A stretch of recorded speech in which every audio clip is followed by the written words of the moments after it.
para vocês. Estamos bem. Agora a gente está bem. Opa, agora deu, né? Agora Sim, deu. sim. Peraí.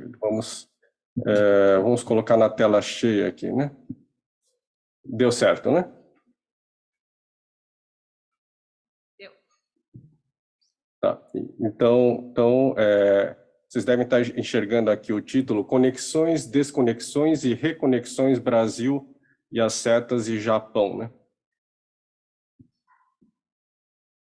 Bom, então, bom dia mais uma vez para todos, e gostaria de agradecer ao presidente Ishikawa e aos organizadores desse FIB.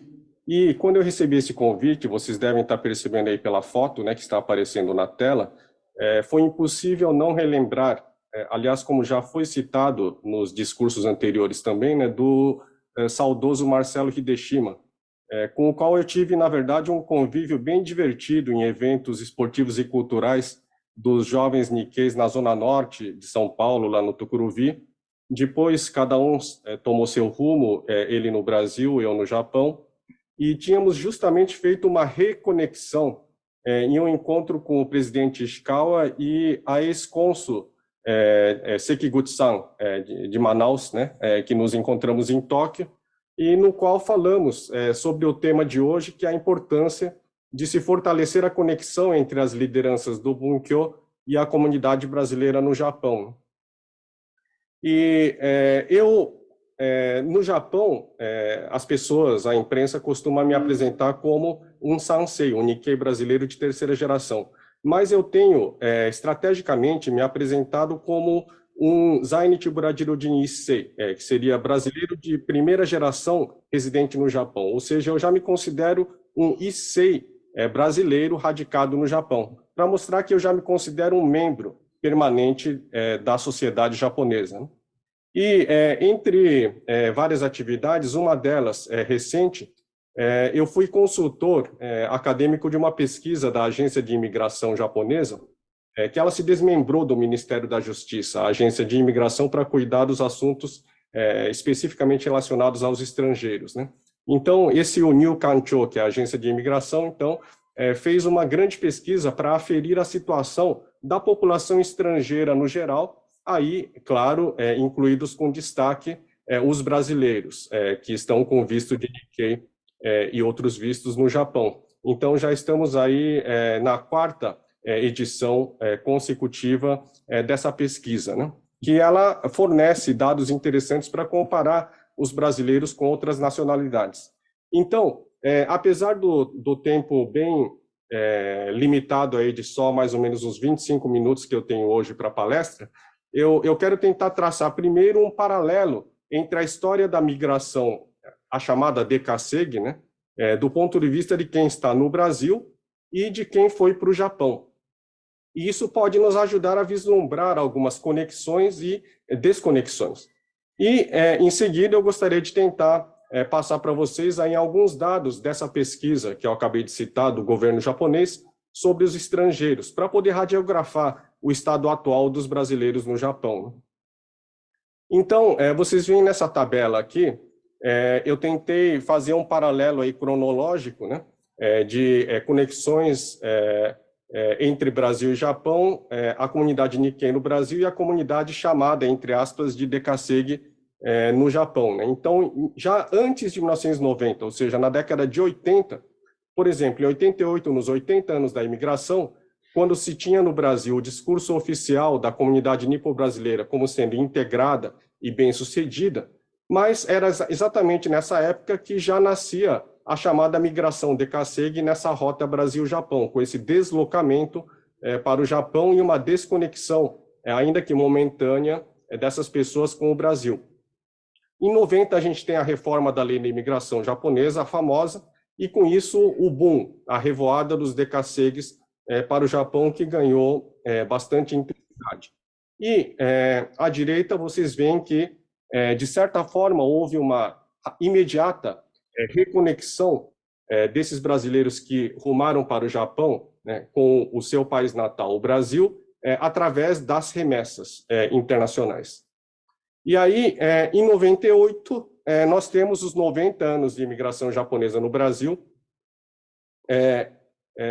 E também, né, nesse período aí da década de 90 para os anos 2000, vocês devem conhecer bem o espetacular trabalho do CIAT, outros também, como o Grupo Tadaima, do Grupo Nikkei, Projeto Tadaima, do Grupo Nikkei, o Projeto Kairu, e também iniciativas governamentais por parte do Brasil, como o DKSEG Empreendedor, do SEBRAE e do BID. Enfim, houve várias iniciativas para tentar fazer essa conexão Brasil-Japão. E à direita, na tabela, vocês enxergam aí o desenvolvimento de uma rede de comércio e serviços verde-amarelos, né, que proporcionou certa sensação de autossuficiência desses brasileiros no Japão, mas que, para o bem ou para o mal, estavam desconectados tanto do Brasil como da sociedade japonesa. E aí a gente chega ao inesquecível ano de 2008, do centenário da imigração japonesa no Brasil, com toda aquela comemoração no Brasil e o discurso oficial, né, da comunidade brasileira como sendo uma comunidade exemplar no Brasil. E, nessa mesma época, como estavam os chamados DKSEGs no Japão? Né? Até o primeiro semestre, havia o pico de aumento populacional e prosperidade da comunidade verde-amarela. Só que no segundo semestre veio o choque do Lehman Brothers, a crise financeira global, demissão em massa de brasileiros, a ajuda dos 300 mil ienes para o retorno, etc., etc. Aí a gente pula mais 10 anos para 2018, seriam 110 anos da imigração japonesa no Brasil, né?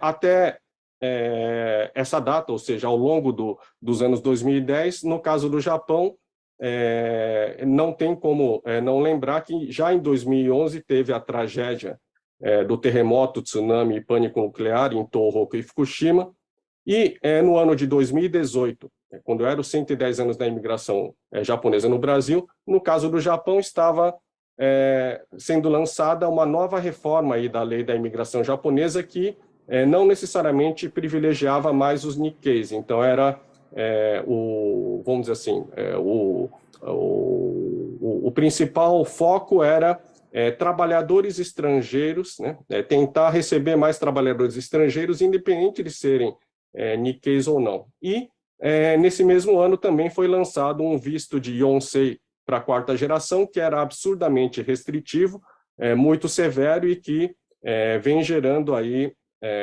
uma série de manifestações para que se flexibilize essas regras. Aí, olhando para a esquerda novamente, vocês veem que em 2020 em diante tivemos a pandemia, e o que aconteceu na pandemia? Um rígido controle de fronteiras pelo Japão que impediu a circulação Brasil-Japão e desconectou famílias. E chegamos finalmente a 2023, que vocês estão tendo, nesse momento, uma conexão Brasil-Japão como tema principal desse FIB, e, no caso do Japão, os brasileiros eles estão já melhor conectados com o Brasil, graças aos recursos tecnológicos e redes sociais.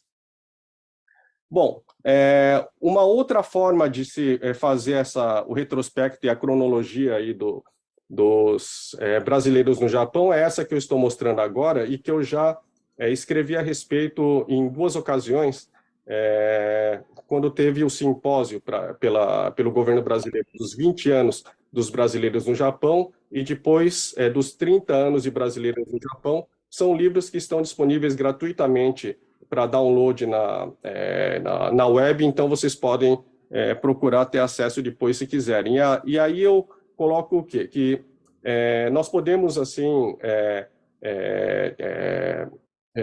ver a história, a pequena história dos DKSEGs no Japão em 4 fases, né? Uma primeira que seria o U-turn, né? A curva de U dos I6 que nasceram no Japão, foram para o Brasil e voltaram para o Japão, para DKSEG, num período já pré-1990. Aí, nos anos 90, o DKSEG vira DKSEG, ou seja, a própria palavra ela passa a ser popular na grande imprensa brasileira e fazendo parte até do dicionário Wise, mais tarde do Aurélio, faz parte do português. E década de 2000 você tem agora de certa forma, uma tentativa pelos próprios brasileiros no Japão de se desprender desse rótulo de Kasegi para imigrante, para brasileiro no Japão. E na década de 2010, um novo avanço, vamos dizer assim, né, que eles passam a se ver não só como brasileiros no Japão, mas como integrantes da grande diáspora de brasileiros no mundo. Bom, então, antes de 90, como a gente viu, em 88 já, nos 80 anos da imigração japonesa, já se falava em 10 mil pessoas ou mais indo ganhar dinheiro no Japão. E aí, pulando agora para anos 2000, vocês podem ver que portadores de visto, o chamado Eijusha, no caso de brasileiros no Japão, década de 90 ainda estava na casa de 2.600, e aí, na década de 2000, teve esse salto, chegando a ultrapassar agora 100 mil pessoas portadoras do visto permanente. Então, você vê aí uma mudança de postura. Então, isso está bem simbolizado na capa da revista brasileira editada no Japão, que seria: brasileiros deixam de ser trabalhadores temporários e assumem a condição de imigrantes. Isso se firma mais ainda depois do terremoto de 2011. Não só os brasileiros eles permaneceram no Japão, como eles criaram caravanas de voluntários para ir até lá, independente da presença ou não de conterrâneos, de brasileiros. Ou seja, eles foram lá como cidadãos da sociedade japonesa para tentar ajudar qualquer pessoa que fosse, independente de ser da mesma origem ou não. Inclusive, as pessoas que foram mais ajudadas por essas caravanas foram os próprios locais japoneses. E em 2015, teve de certa forma, uma manifestação histórica, né, em que o Conselho de Cidadãos de Tóquio, que foi depois seguido por outros conselhos no Japão, né, decretando que acabou a era de Kasegi e escolhemos ficar no Japão. Veio a pandemia, uma grande movimentação de solidariedade que ajudou muitas pessoas a superar a crise da queda nos rendimentos e do desemprego ou subdesempregos. Porém, continua havendo, infelizmente, o que eu chamo de uma síndrome do ganhar por hora. Esse sempre foi, desde o início do movimento de Kasegi até hoje, o principal dilema, a principal armadilha da qual não necessariamente as pessoas conseguiram se desprender. Por outro lado, há sinais positivos de mobilização, por exemplo, no sentido de preservação da memória coletiva e de um resgate da história desses 30 e poucos anos dos brasileiros no Japão. Porém, vejam só que interessante, né? Isso sempre... a gente costuma falar em instigar a nossa imaginação sociológica, né? Porque diferente do Kasatomaru, né? Diferente do marco zero ou do início, o ano zero da imigração japonesa para o Brasil, quem que é capaz de, da mesma forma, dizer quando é que foi o ano zero realmente da migração do Brasil para o Japão dos Dekasegues, né? Então, cada um pode ter um critério e uma maneira de contar. Então, o que aconteceu?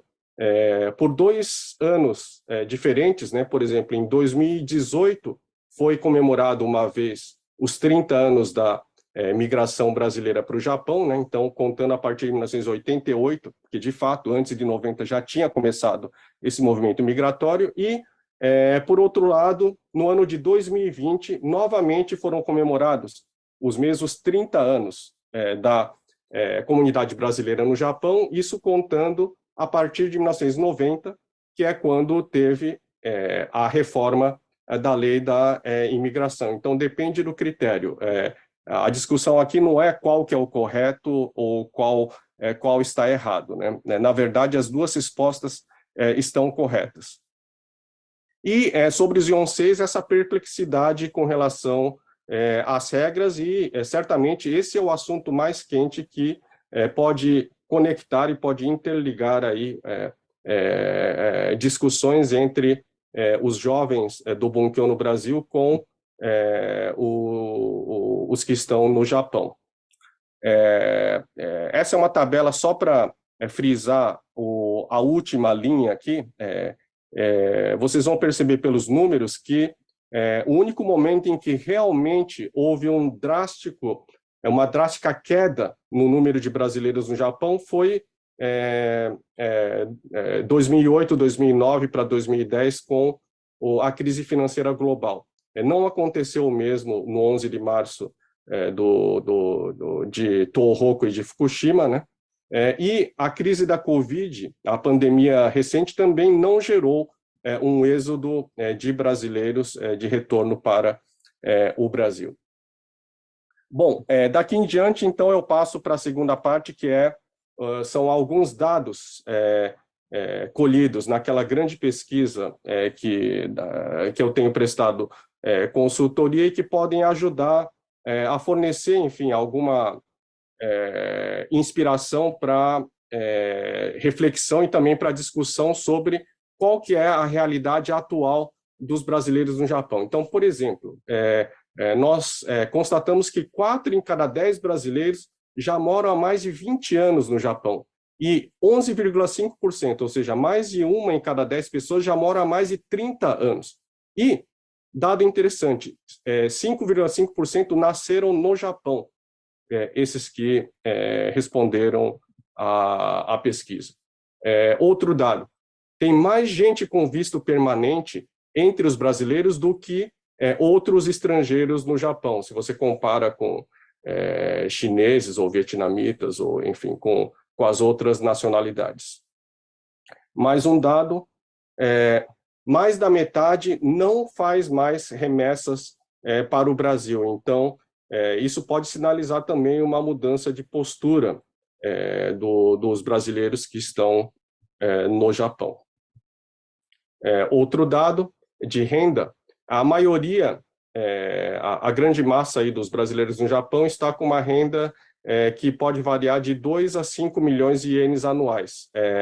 É pouco comparado com a média dos assalariados japoneses, por exemplo. Mas, se você for comparar com outros estrangeiros que moram no Japão, né, quer dizer, tirando exceções como os norte-americanos, que têm disparado uma média de renda muito alta, até mesmo para os padrões japoneses, né, os brasileiros eles estão aí na faixa média, comparado com outras nacionalidades. Esse tipo de dado só dá para saber porque essa pesquisa ela não é só sobre brasileiros, ela é sobre todas as comunidades estrangeiras no Japão.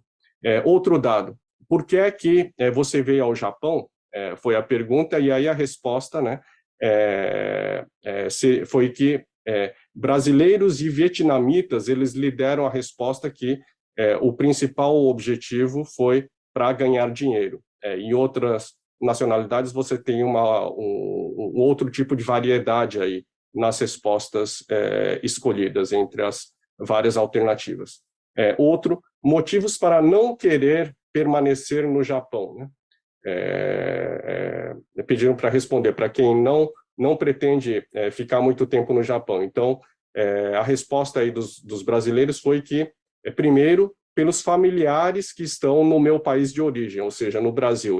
Essa foi a grande motivação para eles responderem. Isso sinaliza uma conexão forte, inclusive afetiva, né, e das relações familiares, né, desses brasileiros no Japão com os seus familiares que estão no Brasil, independente do grande tempo que eles estão longe do Brasil, muitos deles há décadas e muitos deles sem ter voltado para o Brasil por 10 anos, 20 anos, que seja. E o outro é não enxergo perspectivas para o futuro aqui. Foi a outra alternativa bastante escolhida pelos brasileiros na resposta. Outro dado, os brasileiros fizeram a mais severa autoavaliação sobre o seu nível de conversação em Nihongo, comparado com os estrangeiros de outras nacionalidades. Então, havia 7 opções para o estrangeiro escolher para fazer a sua autoavaliação do seu nível de Nihongo e 8,5% dos brasileiros que responderam, eles marcaram o 7º, o mais baixo. Eles fizeram a autoavaliação mais baixa do seu nível de Nihongo.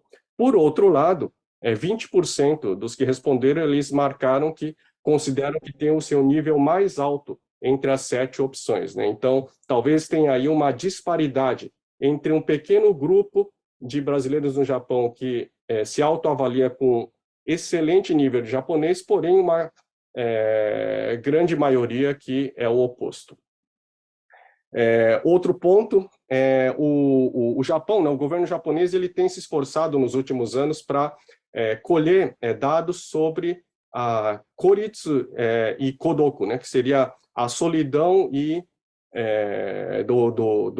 das pessoas. Então, no caso da pesquisa com estrangeiros, também eles incluíram esse item para perguntar. É interessante isso, né? E no caso dos brasileiros, eles, pelo menos os que responderam a essa pesquisa, eles dão a entender que sofrem menos com a solidão do que a média dos outros estrangeiros no Japão. Ou seja, tem gente de outras procedências, de outras nacionalidades que estão sofrendo mais com a solidão do que os brasileiros que estão no Japão.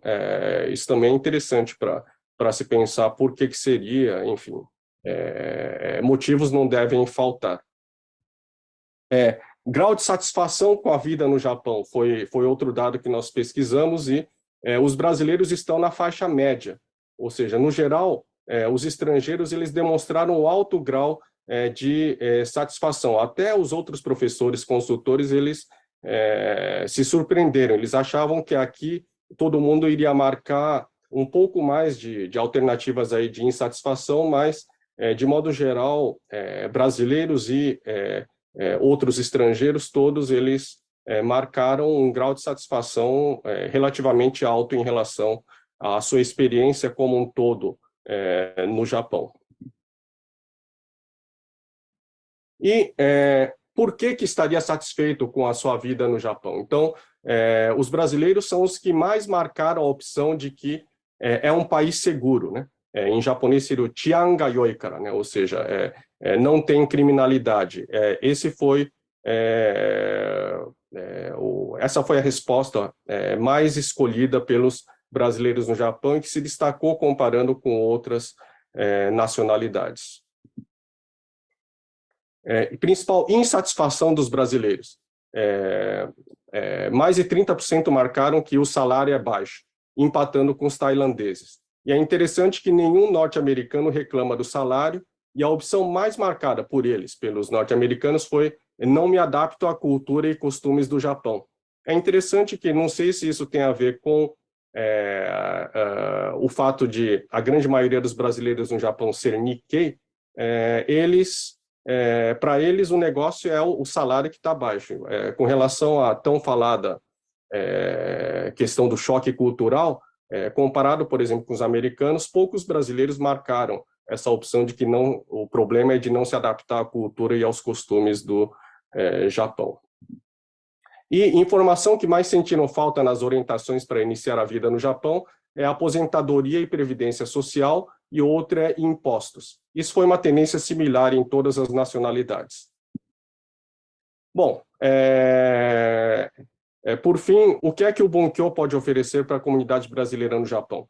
Tenho várias maneiras de se contribuir, então aqui, o que eu escrevi aqui, ele não esgota nem 1% das possibilidades. Então, por exemplo, transmitir um know-how para os brasileiros no Japão sobre o associativismo, que é um dos pontos fortes da comunidade nipo-brasileira, né, no Brasil, como cultivar relações e como negociar com as autoridades, como preservar a memória coletiva, é outro know-how também que pode ser passado, e No caso dos jovens, né, dos jovens do FIB aí no Brasil, vocês podem compartilhar com os jovens brasileiros no Japão o modelo de soma de identidades, que é uma coisa que grande parte da juventude nipo-brasileira no Brasil lida até mesmo sem necessariamente ter consciência disso, né? Então,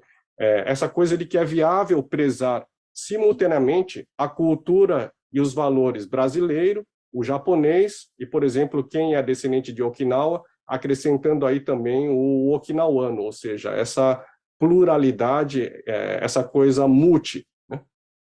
Isso é uma coisa que pode ser mais valorizada e mais compartilhada. E, por fim, procurar interesses comuns e organizar gestões conjuntas para concretizá-las. Aqui eu só estou colocando um exemplo meio que para provocar vocês, tá?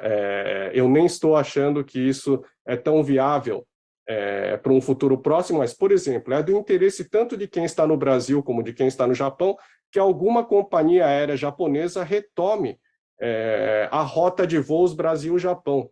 É inconcebível que a gente, né, com toda essa história, esse elo forte entre Brasil e Japão, entre esses dois países, que nós estejamos desprovidos, né, de algum voo por alguma companhia aérea japonesa que você possa embarcar, né, fazer a conexão e que seja operada 100%, todos os trechos na ida e na volta pela aeronave e o atendimento na cabine da companhia aérea japonesa.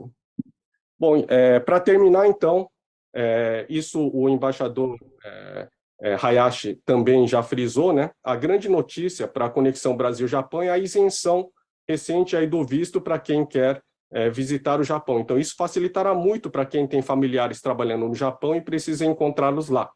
E outro recado, aproveitando, em outubro, mês que vem, nós teremos o Kaigai Nikkei Jintaikai em Tóquio.